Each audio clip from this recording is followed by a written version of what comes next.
तो वो हमारी फर्स्ट वीडियो थी, पहली वीडियो थी जो वायरल हुई, जो वायरल हुई। जिससे काफ़ी सब्सक्राइबर मिले होंगे। हाँ, बहुत सारे सब्सक्राइबर उससे मिले और हमारा चैनल जो मोनेटाइज़ हुआ, उसी वो वीडियो से हुआ। उसी वीडियो।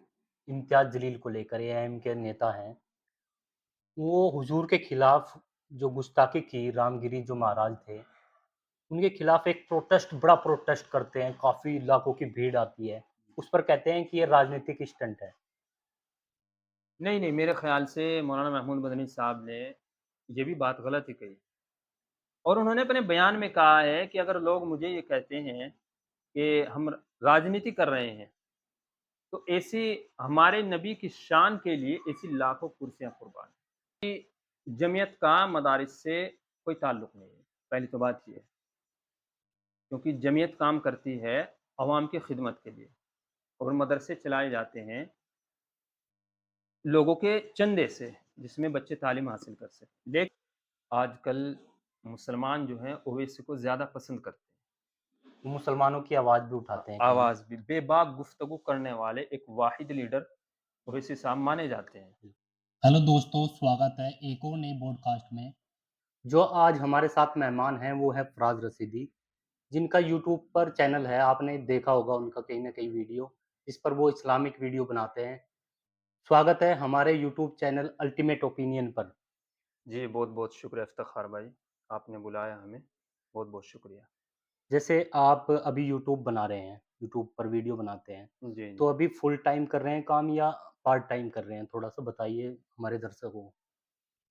नहीं, फुल टाइम तो नहीं, ये है कि पार्ट टाइम फ़िलहाल काम कर रहे हैं हम, क्योंकि दूसरी हमें खिदमत भी अंजाम देनी होती है। जी, तो इस वजह से फुल टाइम तो नहीं हम दे सकते यूट्यूब को, फ़िलहाल ये समझिए कि पार्ट टाइम ही हम यूट्यूब पर काम कर रहे हैं। पार्ट टाइम है इसके बताओ थोड़ा क्या काम करते हो? बस हमने फ़िलहाल तो हम लोगों को जैसा कि हमारी जमीयत है, उसके बारे में लोगों को आगाह करना, जमीयत से फ़िलहाल क्या ख़बर चल रही है और उलमाए दीन कौम की खिदमत के लिए क्या कहना चाहते हैं, लोगों से क्या अपील करना चाहते हैं, तो उसके बारे में हम सब लोगों को बतलाते हैं और कुछ ऐसी इस्लामिक न्यूज़ जो मुसलमानों के काम आने वाली है, उसके बारे में लोगों को आगाह करते हैं। जी। हज़रत ये बताओ आपने पढ़ाई कहाँ से की है और कहाँ तक की है? दीनी तालीम भी और जो दुनियाई तालीम होती है उसके बारे में थोड़ा बताओ हमारे दर्शकों को। मैंने इब्तदाई तालीम तो अपने गाँवों से ही की थी शुरू और उसके बाद मैंने फिर एडमिशन जो लिया, वो गंगो के अंदर अशरफुल उलूम मदरसा है, जी, वहाँ से मेरी फ़राग़त है जी, और कुछ वक़्त मैंने जो है हमारे यहाँ पांडोली मदरसा पड़ता है, जी। उसमें कुछ वक़्त के लिए तालीम हासिल की और फ़राग़त मेरी अशरफुल उलूम रशीदी गंगो से ही है। इसीलिए आप रसीदी लगाते हैं। जी, जी, जी, इसलिए मैं रशीदी लगाता हूँ। आप यूट्यूब पर वीडियो बनाने का आइडिया आपको कहाँ से आया? यूट्यूब पर असल में मैं एक जगह इमामत की खिदमत को अंजाम दे रहा था, जी, तो कुछ दोस्तों ने कहा जो मुसल्लियान किराम होते हैं, मुक़्तदी हज़रात हैं, जी, उन्होंने जी। मुझसे कहा कि आप एक इस्लामिक चैनल बनाएँ। जी, जी, तो पहले तो मैं सरसरी तौर से ही उनकी बात को लेता रहा कि जी, शायद कोई कामयाबी ना मिले या इसमें बहुत ज़्यादा संघर्ष करना पड़े। जी, लेकिन मुझे एक दिन खुद से ही विचार जी, बना मेरा कि मुझे यूट्यूब चैनल बनाना चाहिए जी, और उस वक़्त एक चीज़ बड़ी ट्रेंड में चल रही थी कि एक स्कॉलर हैं मारूफ रज़ा ख़ान, जी, जी, वो इस्लामिक सवाल-जवाब करते हैं। तो उनसे मैं थोड़ा इंस्पायर हुआ और मैंने सोचा कि क्यों ना ये काम हम भी शुरू करें। बिल्कुल। इससे लोगों में अपने दीन के लिए जागरूकता पैदा होगी जी, जी, और लोग दीन की तरफ चलेंगे। क्योंकि ऐसा ना हो कि कोई हमसे भी आकर सवाल कर ले जी, और हम इसके अपने दीन के लिए थोड़ी-सी ये कोशिश कर रहे थे हम कि हर नौजवान के पास जाएँ और उससे सवाल-जवाब करें, ताकि दूसरा नौजवान हमारी कौम का ये सोचे कि यार ये लोग तो कहीं भी आ सकते हैं जी, और हमें भी थोड़ा-सा दीन सीखना चाहिए। सीखना चाहिए। हाँ, अपने इस्लाम की तारीख़ को पढ़ना चाहिए। बिल तो हमने ये काम शुरू किया और अल्हम्दुलिल्लाह हमारा चैनल जो है वो स्टार्ट भी हो गया, अच्छा खासा चल भी गया। जी। लेकिन हमें इसमें थोड़ा-सा स्ट्रगल करना पड़ा। स्ट्रगल तो हर काम में है जी। बस ये है हमने जैसा कि हम बहुत सारी जगह जाते थे, जी, तो हम ये देखते थे कि लोग भाग रहे हैं। जहाँ भी हम पहुँचे लोग हमें देख कर के भाग जाते थे। भाग जाते हैं। हाँ, वो जो कॉन्फिडेंस है वो नहीं बन पाता। वो नहीं बन पाता था। अच्छा हमने 1-2 जगह हमारे साथ ऐसा भी हुआ कि कुछ भाई हमारे गुस्सा भी हुए कि हमें तो कुछ मतलब आप कैमरे के सामने कुछ भी पूछ लेते हैं, इससे हमें शर्म महसूस होती है। शर्म महसूस हाँ होती जी। है। कुछ लोग ये सोचते हैं कि ये सवाल पूछने के लिए आ गए और बहुत सारे लोग देखते हैं, क्योंकि पब्लिक तो देखती है पब्लिक तो देखती है, और पब्लिक जैसे ही देखती है, तो अगर बंदा जवाब नहीं दे पाता, तो उसको तो बड़ी शर्म शर्म महसूस। महसूस होती है। जी, जी, जी। तो इस वजह से बहुत सारी जगह हमें ये चीज़ महसूस की हमने, जी, जी। कि लोग अपनी बेइज़्ज़ती इसमें महसूस करते हैं। तो हमने इस काम को फिर ये कंटेंट ही हमने बदल दिया। जैसे अभी आपके 1,10,000 सब्सक्राइबर हैं, जी। तो अभी एकदम तो हुए नहीं।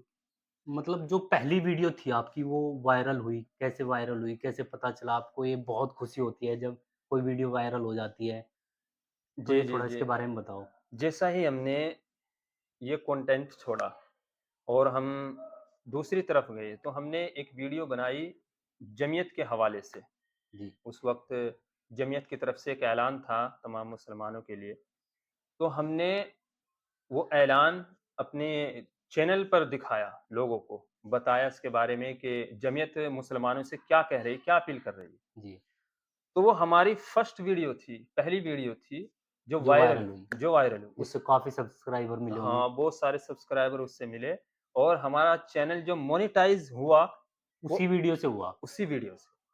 तो जैसे यूट्यूब पर काम करते-करते प्रॉब्लम बहुत आती हैं, लोग ताने मारते हैं कि नेगेटिव बातें करते हैं, तो ये तो सारी सामने मुश्किलें आती हैं हर यूट्यूबर की।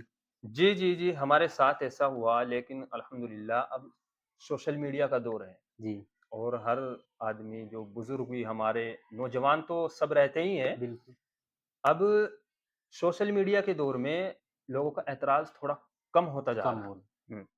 इसकी वजह ये है कि लोग सोशल मीडिया से बहुत फ़ायदा उठा रहे हैं।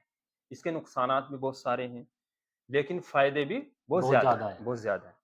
तो कुछ लोग थे ऐसे जिन्होंने हमारे ऊपर तनकीद की कि आप वीडियो बनाते हैं, आप ऐसा काम ना करें। जी, तो हमने उन लोगों से कहा कि इससे लोगों के अंदर जागरूकता पैदा होगी। जागरूकता पैदा हो। लोग अपने दीन की तरफ आएँगे।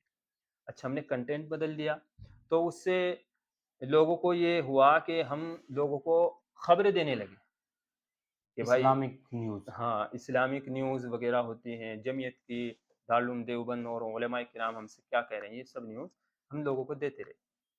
इस बीच हमारे ज़हन में एक चीज़ और आई कि हमारे पास जो बच्चे तालीम हासिल करने के लिए आते थे जी, और हमने उन बच्चों को जो हम सिखाते थे, हमने उसको कैमरे पे शूट करना शूट शुरू कर करने दिया लगे। जी, और कैमरे पे शूट करने के बाद बच्चों में जो छोटे-छोटे बच्चे देखते हैं, आजकल माँ-बाप बच्चों के हाथ में मोबाइल, देते हैं। हाँ, मोबाइल दे देते हैं और बच्चा शॉर्ट वीडियो ज़्यादा देखता है। जी, तो हमने छोटे-छोटे बच्चों को ये सिखाया कैमरे के सामने जैसे हमसे सवाल करने शुरू किए तो वो जवाब देते थे। जी, तो हमारा मकसद ये था कि छोटे-छोटे बच्चे जैसे शॉर्ट वीडियो देखते हैं, कहीं न कहीं हमारी वीडियो भी उनके सामने जाए बिल्कुल, और वो बच्चा ये देखेगा कि ये बहुत छोटा-सा बच्चा है और कैसे शानदार जवाब दे रहा है। जवाब दे रहा है। हाँ, तो इस्लाम वो के बारे में। इस्लाम के बारे में। जी, तो हमारा मकसद ये था कि ये इस बच्चे के अंदर भी थोड़ा एक चीज़ पैदा हो अपने इस्लाम दीन के लिए। को हाँ, लेके जागरूकता हो। हाँ, जागरूकता पैदा हो कि मुझे भी इमाम साहब से या अपने उस्ताद से ऐसे ही सीखना सीखना चाहिए। है। हाँ, ऐसे ही। तो उसमें भी हमारी शॉर्ट काफ़ी वायरल हुई, इसमें बहुत ये सारे व्यूज़ 4-5 मिले। मिलियन हाँ, व्यू गए हैं जी, उसपे। जी, जी। तो जैसे आप वीडियो बनाते हैं, तो आपके साथ टीम है, कौन एडिटिंग करता है, तो ये सब काम कौन देखता है? इसके बारे में बताइए थोड़ा। असल में जब हमने यूट्यूब चैनल स्टार्ट किया था, जी, उस वक़्त अकेले नहीं चैनल मैंने अपना स्टार्ट किया था। आइडिया आपका था। आइडिया मेरा था और जो मेरे साथ मेरा दोस्त है और वहीं से हमारी दोस्ती शुरू हुई, जी, मोहम्मद इमरान। तो उसने हमारा जो है बहुत साथ दिया और अल्हम्दुलिल्लाह अब हम दोनों साथ-साथ हैं, हम दोनों ही काम करते हैं। तो मैंने जैसे ही अपना चैनल स्टार्ट किया, उस बंदे ने एक लड़का था मोहम्मद उस्मान, जी, उसने एडिटिंग की हमारी वीडियोज़ की और कुछ वक़्त उस बंदे ने भी एडिटिंग की। तो बाद में मोहम्मद इमरान ये लड़का एडिटिंग करता रहा, तो इसने बहुत साथ दिया अल्हम्दुलिल्लाह, अब हम साथ-साथ काम करते हैं। तो जैसे ही हमने चैनल शुरू किया, तो ये मोहम्मद इमरान जो लड़का था, ये किसी और के साथ इसकी एक टीम थी, इन्होंने अपना चैनल बनाया हुआ था। कुछ जी। कॉमेडी वीडियोज़ बनाते थे लोग, तो उसमें इन लोगों ने वो चैनल को छोड़ दिया था। अच्छा। हाँ, बस इनका मन नहीं लगा उसमें हाँ, काम पहले करने से में। काम करते थे, जुड़े हुए हुँ, थे यूट्यूब से। जुड़े जुड़े हुए थे। तो फिर जैसा ही मैंने इनको अपना कंटेंट बताया और इन लोगों की समझ में भी आया, तो फिर अल्हम्दुलिल्लाह ये मेरे साथ जुड़ गए और मन से काम करने लगे। तो अभी यूट्यूब काफ़ी सब्सक्राइबर हो गए हैं आपके। जी। तो अल्हम्दुलिल्लाह कमाई भी आती होगी। हर एक यूट्यूबर से सवाल किया जाता है, इस पे थोड़ा-सा बताइए? और स्पॉन्सरशिप के बारे में बताइए, कोई स्पॉन्सरशिप मिली या नहीं? नहीं इफ्तिख़ार भाई, अभी स्पॉन्सरशिप तो हमें मिली नहीं। बहरहाल ये है कि अभी हमारे 1 लाख सब्सक्राइबर लगभग 20 दिन पहले कंप्लीट हुए। जी, तो कमाई के बारे में तो ये है कि कमाई के बारे में तो हमने सोचा नहीं। हमारा फ़ोकस उस तरफ है ही नहीं है अभी कि जी, हम कमाई करें अपने चैनल से अभी फ़िलहाल कुछ। क्योंकि यूट्यूब की तरफ से तो आती है, उसको रोक तो सकते नहीं हैं। बिल्कुल। लेकिन हमारा फ़ोकस ये है कि हम लोगों को नॉलेज देते हैं। इस बारे में इस तरफ मुतवज्जा करें कि हमारा दीन और हमारे उलमाए किराम और हमारे जो इस्लाम में जो अहम बातें हैं, क्या हमारे इस्लाम के अंदर चल रहा है? क्योंकि जी, आजकल लोग इससे बहुत गाफ़िल हैं और दूसरे चैनलों पे खबरें देखते रहते हैं, झूठ है या सच है। हम अपने चैनल पर ये सोच रहे हैं कि हम सच्ची खबर डालें सच्ची और अपने लोगों को आगाह करें। आगाह करेंगे। हम्म, ये हमारा मकसद है। फ़िलहाल कमाई के बारे में तो ऐसा कोई ख़ास हमने सोचा नहीं। इनकम के फिर भी थोड़ा बस ये लगभग है बस ये है कि आय फ़िलहाल हमारा जो जितना वक़्त हम देते हैं यूट्यूब को, जितना वक़्त हम अपने उस पे काम पे अपना टाइम खर्च करते हैं अपने काम पे, तो ये है कि उतनी इनकम उसका फल मिल रहा है। हाँ, फल मिल जाता है अल्हम्दुलिल्लाह। तो एक आजकल बयान आपने देखा होगा कि जो जमीयत के सदर हैं मौलाना महमूद मदनी, उनका एक बयान बहुत वायरल है। ओवैसी को लेकर बयान दिया उन्होंने कि ओवैसी बाँटने की राजनीति करते हैं। इस पर आपकी निजी राय क्या है? देखिए, मौलाना महमूद मदनी साहब बड़े आलिम हैं जी, और जमीयत के अध्यक्ष भी हैं। बहरहाल पहली तो बात ये है कि उन्हें ऐसा बयान देना ही नहीं चाहिए, जी। क्योंकि आजकल मुसलमान जो हैं ओवैसी को ज़्यादा पसंद करते हैं। वो मुसलमानों की आवाज़ भी उठाते हैं कहीं। आवाज़ भी बेबाक गुफ्तगू करने वाले एक वाहिद लीडर ओवैसी साहब माने जाते हैं। जी, और दूसरी बात कि ये जमीयत उलमाए हिंद के जो अध्यक्ष मौलाना महमूद मदनी साहब हैं, उनकी अपनी निजी राय है। उन्होंने पहले भी एक बयान दिया था कि जी, ओवैसी साहब हैदराबाद के अंदर अपनी राजनीति करें, तेलंगाना के अंदर करें, आंध्र प्रदेश के अंदर करें, जी, लेकिन मुसलमानों का लीडर हम उनको बनने नहीं देंगे। ऐसा कुछ उन्होंने कहा था। ये शुरू से ही मौलाना महमूद मदनी साहब का उनके साथ इख्तिलाफ रहा है। रहा है। लेकिन ये उनकी निजी राय है। मौलाना महमूद मदनी साहब जो कह रहे हैं वो उनकी निजी राय है। लेकिन हमारा ये मानना है कि जनाब बैरिस्टर असदुद्दीन ओवैसी साहब वो मुसलमानों के लिए आवाज़ उठाने वाले एक वाहिद नेता हैं और मुसलमानों को अपना लीडर उन्हें तस्लीम कर लेना चाहिए। जी। तो कहीं न कहीं लोग जो मुसलमान हैं 2 गुटों में बँट गए हैं। कुछ महमूद मदनी की तरफ हैं, कुछ असद ओवैसी की तरफ हैं। नहीं, नहीं, ऐसा है कि जो लोग मौलाना महमूद मदनी साहब की बात से इत्तेफ़ाक रखते हैं, ये मानते हैं कि मौलाना महमूद मदनी साहब सही कह रहे हैं, तो वो तो मौलाना महमूद मदनी साहब के फ़र में जाने ही हैं। जी, लेकिन ज़्यादातर लोग, ज़्यादातर मुसलमान अवाम जो है हमारी, वो असदुद्दीन ओवैसी के ही साथ है। जी, लेकिन एक बात और है कि जिस तरह से मौलाना महमूद मदनी साहब का विरोध किया गया, उनके खिलाफ लोग बोले, जिस तरह के लफ्ज़ लोगों ने इस्तेमाल किए, ऐसे लफ्ज़ किसी आलिम के बारे में इस्तेमाल करने नहीं नहीं चाहिए। चाहिए। उनकी अलग राय है, वो लोग उनसे कहें कि भाई आप अपना बयान वापस लें, तो वो उनकी मर्ज़ी है, वो ले या ना लें। लेकिन जिस तरह से लोगों ने ओवैसी साहब को समर्थन दिया है, उस तरह से लोगों से वोट की उम्मीद नहीं लगती, कि जिस तरह से लोग ओवैसी साहब को वो समर्थन पसंद देते हैं। पसंद भी करते हैं हुँ, लेकिन वोट नहीं देते हैं। जब वोट भी नहीं देता। सीटें जैसे अभी महाराष्ट्र में वो इम्तियाज़ जलील साहब हैं, वो जी, चुनाव लड़े, वो हार गए। जी। तो इस तरह से कहीं न कहीं लोग सिर्फ़ सपोर्ट करते हैं, वोट नहीं मिल पाता। वोट नहीं मिल पाता। ये बड़ी लोगों के साथ बड़ी परेशानी है, क्योंकि जिस चीज़ से हम उनको मजबूत कर सकते हैं, वो चीज़ तो हम उनको देते नहीं। बाकी खाली सपोर्ट करते हैं, आवाज़ उठाते हैं।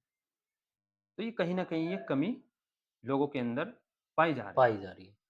एक और बात कि जमीयत के महमूद मदनी साहब कहते हैं कि हम अराजनीतिक हैं, हम राजनीति हैं। लेकिन वो पहले भी चुनाव लड़ चुके हैं, राज्यसभा से सांसद रहे हैं। तो इस जी। पर क्या है आपकी टिप्पणी? देखिए, उनका राजनीति में आना, वो ही जानते हैं कि उन्हें आना चाहिए या ना आना चाहिए। बस इसके बारे में तो वही जानते हैं। अभी एक और बयान दिया उन्होंने इम्तियाज़ जलील को लेकर, एआईएम के नेता हैं। वो हुजूर के खिलाफ जो गुस्ताखी की, रामगिरी जो महाराज थे, उनके खिलाफ एक बड़ा प्रोटेस्ट करते हैं, काफ़ी लाखों की भीड़ आती है। उस पर कहते हैं कि ये राजनीतिक स्टंट है। नहीं, नहीं, मेरे ख़्याल से मौलाना महमूद मदनी साहब ने ये भी बात गलत ही कही कि राजनीतिक स्टंट है। इम्तियाज़ जलील साहब अभी-अभी लोकसभा का चुनाव हारे हैं, और चुनाव हारने के बाद अब उनके साथ अगर रामगिरी महाराज ने हमारे नबी की शान में गुस्ताखी की, और उसके बाद उन्होंने, जब रामगिरी महाराज ने बयान दिया था, उसके बाद से ही इम्तियाज़ जलील साहब इस पर अपना विरोध जता रहे हैं, बिल्कुल, और उन्होंने सरकार को, प्रशासन को अल्टीमेटम भी दिया था। 5 दिन का अल्टीमेटम दिया हाँ, था। कि अगर इस आदमी को गिरफ्तार नहीं किया गया, तो हम इसके खिलाफ बहुत बड़ा एहतजाज करेंगे, रैली निकालें। और इम्तियाज़ जलील साहब ने वो रैली निकाली भी, और उन्होंने अपने बयान में कहा है कि अगर लोग मुझे ये कहते हैं कि हम राजनीति कर रहे हैं, तो ऐसी हमारे नबी की शान के लिए ऐसी लाखों कुर्सियाँ कुर्बान। तो महमूद मदनी एक और पहले भी उनका एक वीडियो आया था कि एनआरसी में सरकार के साथ खड़े हैं। तो इस पर क्या कहेंगे? देखिए, वो इंटरव्यू मैंने भी देखा था, उसमें पूछा गया था मौलाना महमूद मदनी साहब को कि आप एनआरसी के बारे में क्या कहना चाहेंगे? तो उसमें मौलाना महमूद मदनी साहब ने, उनकी बात से हम इत्तेफ़ाक भी रखते हैं एक तरह से, जो उन्होंने बात कही कि मुनसिफ़ाना तरीक़े से अगर एनआरसी लागू किया जाए, तो हमें कोई ऐतराज़ नहीं। मुनसिफ़ाना तरीक़े से, इंसाफ़ के दायरे में। संविधान हाँ, की चीज़ें। कि अगर उसके दायरे में एनआरसी लागू की जाए, तो हमें कोई ऐतराज़ नहीं। पहली तो बात ये है कि मौलाना महमूद मदनी साहब को एनआरसी के बारे में इस तरह का बयान देना ही नहीं चाहिए। लेकिन अगर उन्होंने दिया भी, तो वो ठीक है, वो इंसाफ़ के दायरे में कह रहे हैं कि अगर मुनसिफ़ाना तरीके से एनआरसी लागू की जाए, तो हमें ऐतराज़ नहीं। एक और बात, जो जमीयत है 105 साल पुरानी है जी। और 105 साल में दीनी तालीम तो दे रहे हैं, लेकिन स्कूल जैसी बिल्डिंग हम देखते हैं मदरसों में, काफ़ी बड़ी-बड़ी बिल्डिंग है। अगर अगर चलाना चाहें तो एक बेहतरीन इंटर कॉलेज चल सकता था मदारिस में, जितने भी मदारिस हैं। तो उस जी, पे थोड़ा ध्यान नहीं उलमा दे पाए। तो ये कहीं न कहीं मुसलमान इसमें पीछे रह गए, पढ़ाई को लेकर। जी, बिल्कुल पीछे रह गया, क्योंकि जमीयत का मदारिस से कोई ताल्लुक नहीं है, पहली तो बात ये है। क्योंकि जमीयत काम करती है अवाम की खिदमत के लिए, और मदरसे चलाए जाते हैं लोगों के चंदे से, जिसमें बच्चे तालीम हासिल कर सकें। लेकिन जमीयत इस काम में वाक़ई पीछे रह गई है, कि जमीयत को अवाम की खिदमत करनी चाहिए, और कॉलेजेस बनवाना, स्कूल बनवाना, जिसमें गरीब लोगों के बच्चे पढ़ स्कूल सकें। में पढ़ सकें, अच्छे से अच्छे स्कूल में पढ़ सकें, तो वो काम जमीयत नहीं कर पाई, और फ़िलहाल इसकी बहुत सख्त ज़रूरत है। ज़रूरत है। हाँ, ज़रूरत है इसकी। हमारे बच्चे डॉक्टर्स नहीं बनने हैं, इंजीनियर्स नहीं बनने हैं, कहीं न कहीं दूसरी दिशा में जा रहे हैं, वर्कर्स दिहाड़ी मज़दूरी की साइड जा रहे हैं। बिल्कुल, बिल्कुल, बिल्कुल। तो जमीयत को इस पर बहुत ज़्यादा ध्यान देने की ज़रूरत है। हमारी राय यही है, और जहाँ तक बात है कि हमारी अपील भी लोगों से ही रहे, जो हमारे जानने वाले जमीयत के अंदर मौजूद हैं, चाहे वो किसी भी पद पे हों, हम उनसे यही कहने की कोशिश करते हैं कि आप लोग ज़रा इस असली तालीम के बारे में भी सोचें। क्योंकि हमारे नौजवान, हमारे मदरसे के बच्चे अगर कुछ असली तालीम हासिल करते हैं, तो उसका बहुत फ़ायदा आने वाले वक़्त में होगा। बहुत-बहुत शुक्रिया फ़राज़ रशीद जी। जी, जी, बहुत-बहुत